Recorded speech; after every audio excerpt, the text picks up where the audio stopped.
요새 보면 그런 것 같아요. 이렇게 뭐라고 설명해야 될까요? 시대마다 좀 인기 있는 남자들의 유형도 좀 바뀌는 것 같아요. 네.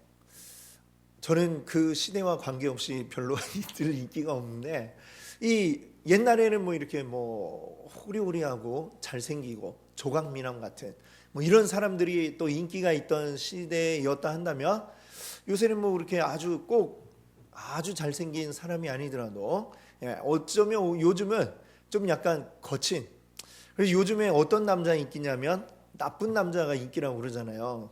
예. 전혀 지금 공감을 못 하시는군요. 네. 요즘에 젊은 세대들은 나쁜 남자를 좋아한대요. 근데 그 나쁜 남자라는 게 진짜 나쁜 놈이면 안 되겠죠. 진짜 나쁜 놈이면 좋아할 리가 없는데, 일종의 그러니까 그런 것 같아요. 요즘에 그 유행하는 말 중에 이런 말이 있어요. 츤데레. 그런 말 들어보셨어요? 예, 츤데레 이거 뭐냐면 무심한 듯 하면서 신경 써주는 뭐 이런 남자. 예, 괜히 막 자기 좋아하는 여자 앞에서 막 툭툭대면서 틱틱거리고 얘기를 하는데 실상은 뒤에서 다 해주고 있는, 막 이렇게 갑자기 반지를 던져주면서 오다 주웠어 막 이러고 주고 그러는 사람. 예, 이런 좀 나쁜 것 같이 보이지만 사실은 나를 아껴주는 사람, 이런 거를 이제 요새 그런 의미에서 나쁜 남자를 좋아한다 이렇게 얘기하는 게 아닌가. 예, 좀 저도 이제 옛날 연식이 되어서 요즘 사람들 이해가 안 되지만 그런 의미에서 나쁜 남자를 선호하는 것 같아 보이더라고요. 자, 이 나쁜 남자, 사실 오늘 이 말씀 우리가 읽었는데, 오늘 읽은 말씀에 보면 예수님도 좀 약간 나쁜 남자 같아요. 예, 동의하실지 모르지만 지금 이 예수님 말고 주인공이 된 사람은 어떤 사람이에요? 어떤 이방 여인이죠. 유대인이 아닌 이방 여인이 예수님께 간구하기 위해서 나왔는데, 예수님이 전혀 뭐 이 여인을 마음에 담아두지 않는 것처럼, 신경 쓰지도 않는 것처럼 이야기를 하시고 오히려 무시하는 그 말씀을 했습니다만, 실질적으로 보면 예수님이 그 여인이 원하는 바를 이루어준, 이것을 봅니다. 예수님도 어떻게 보면 오늘날로 치면 나쁜 남자, 인기 있는 분이다 이렇게 생각을 할 수가 있을 것 같아요. 자, 오늘 이 말씀의 주인공이 되는 이 여인은 말씀드린 것처럼 유대인이 아니죠. 여기 보니까 어떤 출신이 어디냐면 26절을 보시면 그 여자는 헬라인이요 그리고 또 수로보니게 족속이라 이렇게 얘기를 하고 있습니다. 헬라인이다라고 하는 말, 헬라는 그리스권의 이제 사람을 헬라인이라고 이야기를 하죠. 그리스. 자, 우리가 넓게 보면 이 지도, 우리 이제 좀 뒤에 보면 이제 지도를 좀 달아놨어요. 여러분들이 좀 성경 읽다 잘 모르실 때 참고하시라고 이제 지도도 붙여놓고, 구약의 지도, 신약의 지도 있는데, 보시면은 이 유대 이스라엘이 어디에 위치해 있느냐, 우리 세계 지도를 좀 여러분들이 많이 알아두시면 좋은데, 그 지도에 보면 지중해가 이렇게 삥 있죠. 지중해가 여기 있고, 그 서쪽에 이제 해안 쪽으로 해서 이스라엘이 있고, 그리고 요즘으로 치면 이제 더 올라가면 시리아가 있고, 더 올라가면 터키, 그 다음에 이렇게 오면은 유럽이 이제 시작이 되죠. 그 유럽의 이제 첫 관문이 그리스 해가지고 더 가면 이제 로마도 나오고, 쭉 끝까지 가면 이제 스페인까지 끝에 가면 그렇게 이제 쫙 이루어져 있고, 남쪽으로는 이제 애굽, 그러니까 지금의 이집트에서 북아프리카 이렇게 쭉 둘러싼 고개가 이제 지중해 연안 아닙니까? 지중해 연안에 사실은 문명이 더 아주 발달을 했던 곳은 이제 이집트 아시죠? 남쪽에 이제 그 북아프리카에 있는 이집트하고, 그 다음에 이제 발달을 한 것이 이제 그리스 문화권에 사람들이 굉장히 발달을 했습니다. 그래서 이 사람들이 또 배를 잘 다루고 해서 배를 타고 여기저기 이제 나가서 말하자면 식민지 개척을 한 거예요. 그리고 그리스 문화가 굉장히 일찍이 발달을 했잖아요. 그들이 발달을 한 그 이유가 뭐냐? 우리가 철학 이런 걸 봐도 고대 그리스 철학이 아주 중심이 되는데, 그 근본이 되는데, 그게 발달한 이유가 있습니다. 그게 뭐냐면 일찍이부터 배 타고 멀리 나와 식민지 개척을 많이 해가지고 노예들이 많았어요. 일은 노예들이 다 하고, 그리고 이 사람들은 그냥 가만히 있어도 그 노예들이 일한 걸로 먹고 살 수가 있었어요. 그래서 일찍이 여러 가지 사상이나 문화가 발달을 했다. 잘 못 믿는 눈치시지만 실제로 그렇습니다. 이 애굽도 보면 어때요? 애굽도 그냥 발달을 한 게 아니라 이 그 발달한 문화를 가지고 다른 민족들을 이제 공격을 해가지고 또 역시 노예로 삼아서, 그렇죠? 이스라엘도 그 노예 민족 가운데 하나였고, 그 노예들이 일하는 그 기반 위에서 이들이 여러 가지 문화와 또 사상 그리고 과학 이런 것들을 발전시킬 수가 있었죠. 먹고 살기 바쁘면 사실은 그런 거는 생각할 여유가 없으니까요. 자, 그래서 사실은 이 그리스에서부터 헬라에서부터 많은 사람들이 이제 그 지중해 연안에 이제 배를 타고 나가서 식민지 개척해서 거기에 도시도 만들고 한 곳들이 굉장히 많이 있습니다. 그 중에 이제 하나가 뭐냐면 바로 이 스로보니게죠. 스로보니게. 그 도시도 역시 이 지중해 연안에 있는 하나의 도시인데 그리스 사람들이 와가지고 개척을 한 도시예요. 그리고 거기에 와가지고 그리스 사람들이 살았습니다. 근데 유대하고는 아주 가까운 곳에 위치해 있어요. 가까운 곳에 위치해 있으면은 자연스레 이래저래 왕래가 생기기 마련입니다. 아무리 이스라엘 사람들이 이게 뭐 그 자기 민족만의 이 색깔이 강하고 이방인들에 대해서 배타적이었다라고 해도 어쩔 수 없이 지내다 보면 서로 왕래가 오고 가고 좀 섞여서 지내게 됩니다. 우리 구약 성경에 보면 롯기가 아니죠. 룻기죠. 룻기에 보면 룻의 가족들도 어때요? 가뭄이 드니까 우리 저쪽 땅으로 가볼까 하고 모압 지역으로 넘어가잖아요, 그렇죠? 그러니까 그 아무리 뭐 이방인 뭐 이렇게 해가지고 마음에 담을 쌓았어도 살다 보면 어쩔 수 없이 경제적인 게 제일 우선이다 보니 이리저리 오고 가는 왕래가 생기게 됩니다. 이 유대인 가운데도 다른 지역에 가서 살기도 하고 다른 지역 사람들이 또 유대에 와가지고 살기도 하고, 지금 이 스로보니게 여인도 역시 그렇게 해서 이 유대 지역까지 들어와 살고 있는 사람이다라는 거죠. 자, 근데 보면 이 스로보니게 여인이 그렇게 어떤 뭐 좀 잘 사는 그런 사람은 아닌 것으로 보여집니다. 더군다나 그의 딸이 병에 걸렸어요. 병에 걸려서 집안에 뭐 큰 병이 걸리면 오늘날에도 병원비가 많이 들어가죠. 옛날에는 이게 뭐 더 심했을 거예요, 그렇죠? 옛날에 의료보험도 없고. 그러니까 이 딸을 고치기 위해서 이 어머니가 얼마나 많은 애를 썼겠습니까? 또 딸의 병을 고치기 위해 매달려 있으면 덩달아서 일도 할 수가 없어요. 그러니까 더 어렵고, 이게 악순환이죠. 더 어렵고 고치느라고 돈은 더 많이 들어가고 힘든 그런 상황에 있던 이 스로보니게 여인이 이제 그 딸의 문제 때문에 고민하고 있는데 예수님을 만나게 된 겁니다.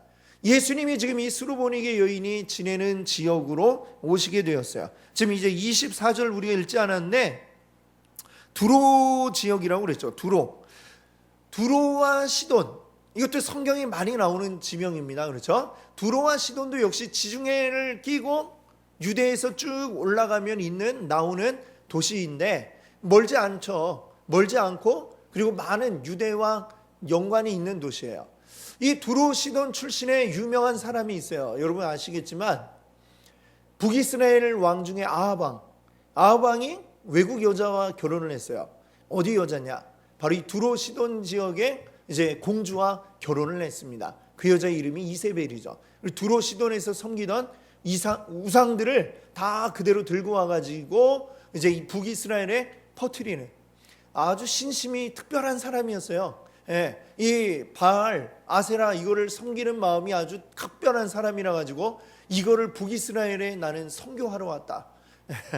우리 입장에서 보면은 굉장히 악한 거지만 그 사람 입장에서는 이제 자기가 믿는 신을 북이스라엘에 퍼뜨리려고 그렇게 왔던 사람이 이세벨이었다. 바로 그 여자의 출신이 두로 시돈인데 지금 예수님이 이제 그 쭉 다니시다가 그곳까지 가게 된 거죠. 그러니까 여기는 엄밀하게는 유대 지역은 아닌데 거기는 이제 이방인들의 도시입니다. 이방인들의 도시예요. 그리고 거기 갔는데 누군가가 예수님 이야기를 하는 걸 듣고 이 스로보니게 여인이 바로 이분이라면 내 딸을 고쳐줄 수 있지 않을까?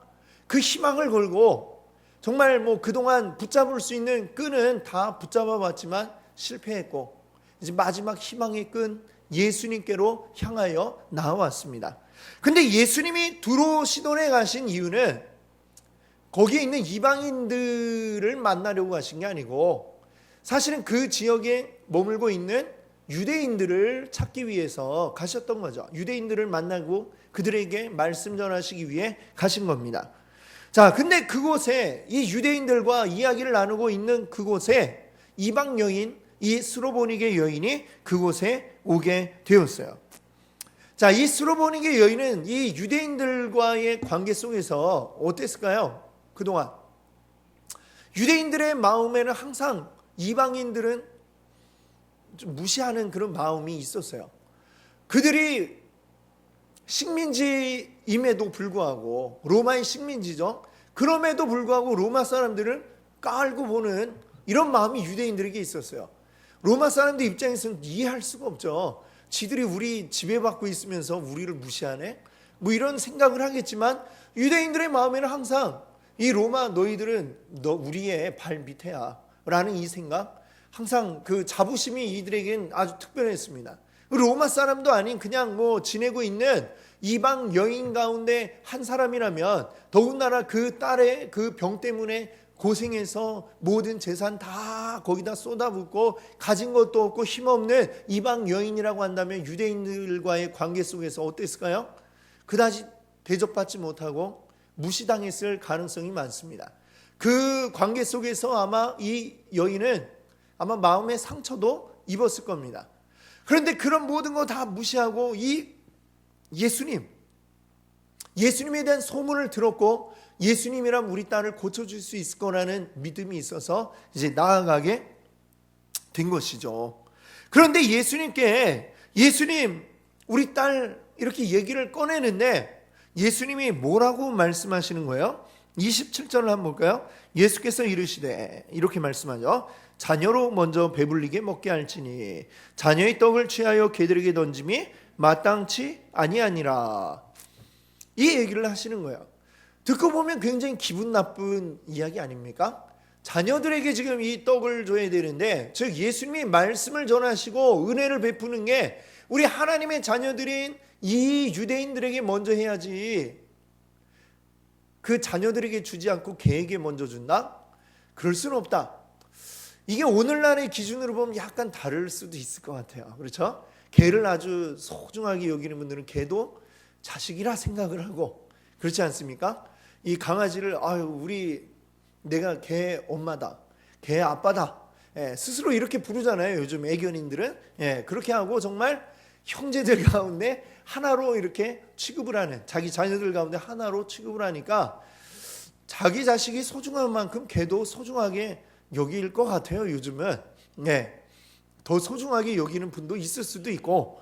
그런데 뭐 오늘날 얘기죠. 그거는 개를 그렇게 귀하게 여긴 게 그렇게 오래된 일은 아닌 것 같아요. 그렇죠? 제가 어릴 때만 해도 그렇게까지는 간혹 그런 분이 있을지 모르지만 대개는 뭐 그냥 개는 밖에서 키워야지 뭐 이런 생각.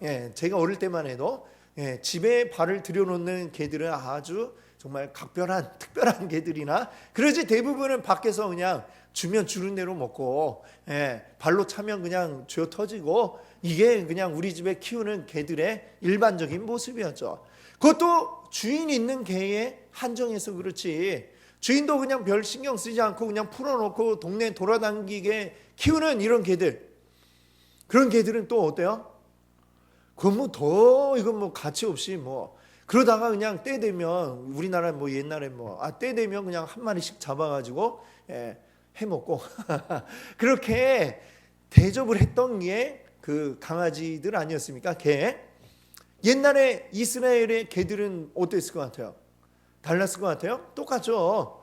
그냥 뭐 길에 치이는 게 개고 그냥 사람이 그냥 막 화나면 그냥 걷어차는 게 개고 뭐 이런 취급을 당하고 그냥 주인이 먹다가 떨어지는 부스러기나 그냥 주는 거지. 특별히 뭐 강아지를 위한 사료 따로 주문해 가지고 요즘에 광고 보니까 개한테 주는데 전자레인지 데펴 갖고 주는 뭐 그런 사료가 또 있더라고요. 개를 위해 무슨 전자레인지까지. 이거 우리 상상도 못 하던 일인데, 그런데 옛날에는 더 하잖아요. 개를 위해서 뭐 밥을 따로 만들어요. 먹다가 남은 거 있으면 주는 거지. 먹다가 흘린 거 있으면 바닥에 떨어진 거 있으면 그거 이제 주워 먹는 거지. 따로 그렇게 챙겨주고 하지는 않았다라는 것입니다.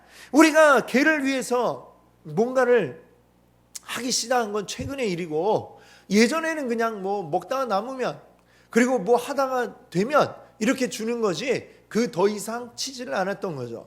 그리고 개는 항상 개 같다 라는 그 말은 우리에게 어떤 의미예요? 칭찬이에요? 아니면 욕이에요? 개랑 닮았어 라는 얘기는 칭찬이 아니라 우리에게는 욕으로 다가옵니다. 근데 그게 뭐 우리나라만 그런가요? 영어에도 보면은 욕할 때 개가 들어가더라고요. 그렇죠? 예, 잘 아는 욕에 개가 들어가는 욕이 있어요. 자, 대체적으로 보면 우리 사람들이 옛날부터 개 그러면 주로 욕할 때 쓰고, 그럴 때 막 자주 사용해 먹던 동물이 개다. 그만큼 어떻게 보면 사람하고 친숙하게 주위에 있으니까 그렇기도 하지만 또 제일 대우적 못 받는 게 개이기도 했던 거죠. 근데 예수님이 그 개를 지금 이 여인에다가 지금 비유해 가지고 갖다 붙여서 개 같다라고 이야기를 하고 계십니다. 자녀의 떡을 취해서 개들에게 던짐이 마땅치 아니하니라. 자녀들이 먼저 먹고 그러고 먹다 남으면 그러면 이제 개한테 주는 거지. 지금 아직 아들들이 딸들이 먹지도 않았는데 너부터 주냐? 지금 예수님 말씀은 내가 우리 이 유대인들에게 은혜를 다 주지도 않았네, 너부터 먼저 챙겨주리? 지금 이런 말씀을 하고 계신 것이죠. 그 말을 들으면 어때요? 당연히 기분이 안 좋겠죠. 기분이 좀 이상한 사람이죠. 그렇지 않습니까? 이미 유대인들과의 관계 속에서도 막 무시당한 경험이 있어요. 상한 마음이 있어요. 그럼에도 불구하고 내가 이 딸 때문에 지금 예수님 찾아왔는데, 예수님이라면 내 마음을 아시고 이 딸의 병도 고쳐주시고 하지 않을까 해서 찾아왔는데, 그 믿었던 예수님마저 뭐라고 그래요? 나를 보고 개라고 하네? 나를 보고 이렇게 무시를 하네? 그 마음이 지금 들 수 있는 상황이 되었다라고 하는 것입니다. 우리가 아마 그 여인이었다면 어떻게 했을까요? 에이 들어와, 침을 탁 뱉고 뭐 여기 아니면 없나 하고 아마 승질 내면서 갈 수도 있고, 지금 날 보고 개라는 거요 하면서 싸움을 했을 수도 있을 거예요. 그런데 이 여인은 어떻게 합니까? 그렇게 하지 않았어요. 뭐라고 대답을 했냐면 28절을 보니까 주여 올소이다마는 상 안의 개들도 아이들이 먹던 부스러기를 먹나이다. 지금 자신을 그냥 개로 그냥 바짝 낮추어서, 그러나 그 상 안의 개들이 주인이 먹다 흘린 거, 주인의 아이들이 먹다 흘린 거 다 주워 먹지 않습니까?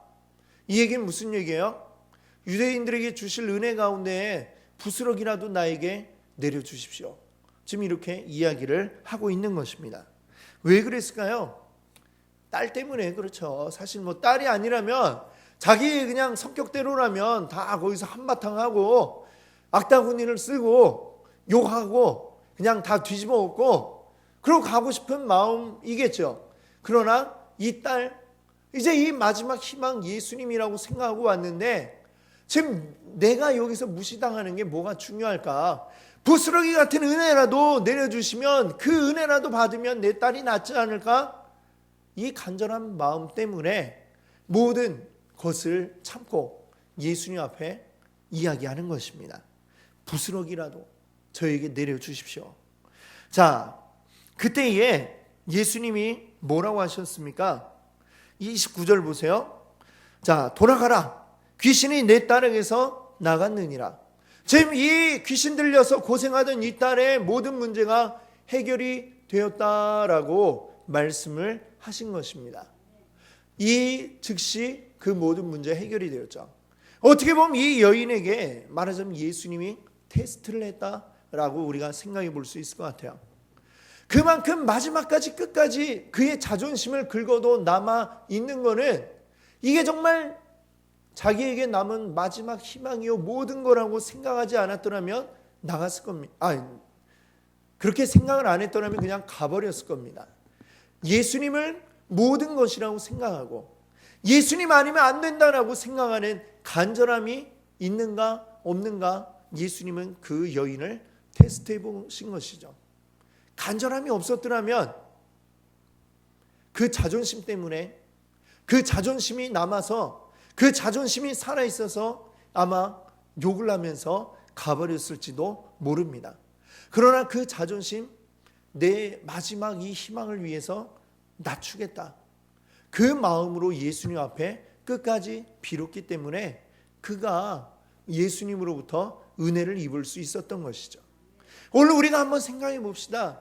하나님 앞에 나아가서 간구할 때에 내 마음에 다른 구석이 남아있는 게 있는지, 과연 이 여인처럼 모든 것을 다 이제는 포기하고 오직 예수님 아니면 안 된다라고 하는 이 간절함이 정말 있는지, 이거 하면서 내가 이 마음이 상할까봐 그게 두려운지, 마음이 상해도 좋으니 이것으로 내가 고쳐질 수 있다면 주님 앞에 매달리리라 하는 간절함이 우리에게 있는지 우리가 생각해 볼 수 있기를 바랍니다.